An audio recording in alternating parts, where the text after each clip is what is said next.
কোনটা রেখে কোনটা দেখব? ক্রিকেট খেলা দেখব নাকি ফুটবল বিশ্বকাপ খেলা দেখব?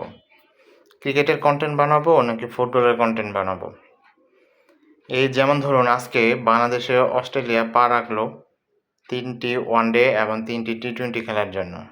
৩টি ওয়ানডে খেলা হবে শেরেবাংলা জাতীয় ক্রিকেট স্টেডিয়ামে, আবার ৩টি টি-20 হবে চট্টগ্রামে।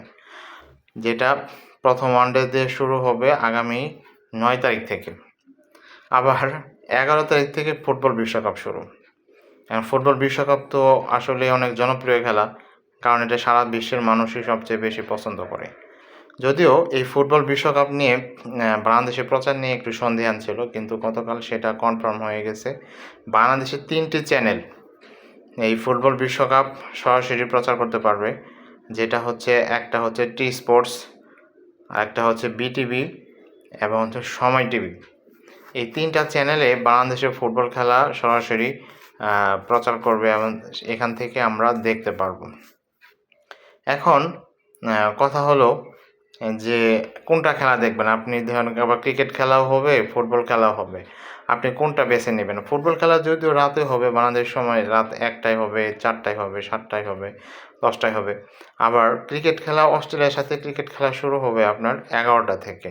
এখন ২টা ম্যানেজ করেই হয়তো আপনাকে বানাতে হবে, যেহেতু স্পোর্টসের কিছু কন্টেন্ট বানাই, হয়তো আপনার ফুটবল বিশ্বকাপ নিয়েও ম্যাচ নিয়ে কন্টেন্ট বানাতে হবে। আবার ক্রিকেটের, যেহেতু ক্রিকেট হচ্ছে বাংলাদেশের প্রাণ, ক্রিকেট হচ্ছে অনেকের প্রাণ, কারণ ক্রিকেটটা হচ্ছে বাংলাদেশের প্রধান মুখ্য খেলার মতো। এখন ক্রিকেট নিয়ে তো অবশ্যই বানাতেই হবে। যাই হোক, ২টা মার্চ করে আসলে চলতে হবে, বানাতে হবে।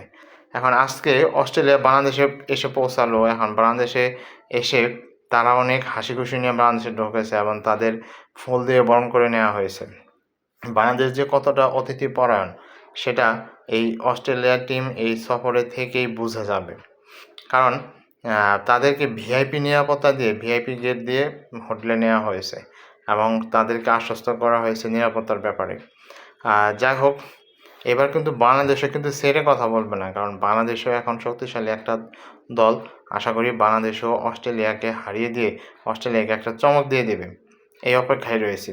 আর অন্যদিকে ফুটবল বিশ্বকাপ তো কোনো কথাই নেই, কারণ ফুটবল বিশ্বকাপে হয়তো প্রত্যেকটা ম্যাচই অনেক জাঁকজমক হবে এবং অনেক গুরুত্বপূর্ণ খেলা হবে। যদিও এই যুক্তরাষ্ট্রের ফুটবল বিশ্বকাপ নিয়ে অনেক সমালোচনা রয়েছে, এবং সমালোচনা থাকলেও ফুটবল বিশ্বকাপ তো এখন অনেক ৪ বছর পরে শুরু হতে যাচ্ছে। আর এই ফুটবল বিশ্বকাপের জন্য আশা করি আপনারা সবাই ভালো ভালো খেলা দেখবেন, ফুটবলের খবর রাখবেন। পাশাপাশি ক্রিকেটটাকেও ভুলে যায়েন না, কারণ এই সময় ক্রিকেটটা হচ্ছে বাংলাদেশের একটা প্রাণ, বাংলাদেশের হচ্ছে একটা আবেগের জায়গা। কারণ ক্রিকেট নিয়ে কিন্তু এমন কোনো মানুষ নাই যে বাংলাদেশের ক্রিকেটকে অনেকেই পছন্দ করে, কারণ এই ক্রিকেটটাকে নিয়েই তারা সামনের দিকে এগিয়ে যেতে চায়। যাই হোক, আমরা ক্রিকেটের খবর রাখবো, পাশাপাশি বিশ্বকাপের খবর তো অবশ্যই রাখতে হবে।